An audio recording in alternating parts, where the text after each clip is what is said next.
સમગ્ર રાજ્યમાં ધોરણ 10 તેમજ 12 બોર્ડની પરીક્ષાનો પ્રારંભ થવા જઈ રહ્યો છે, તે તમામ પરીક્ષા કેન્દ્રોને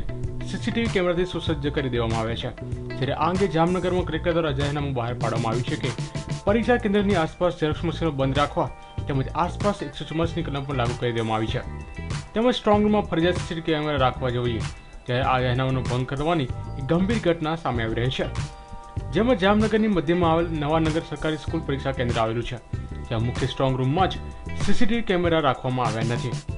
જ્યારે અન્ય વર્ગમાં કેમેરા રાખવામાં આવે છે। જેથી જામનગર આમ આદમી પાર્ટીના કાર્યકરો દ્વારા જાહેરનામા ભંગ કરવા અંગે જિલ્લા કલેક્ટરને આવેદનપત્ર પાઠવીને રજૂઆત કરવામાં આવી હતી।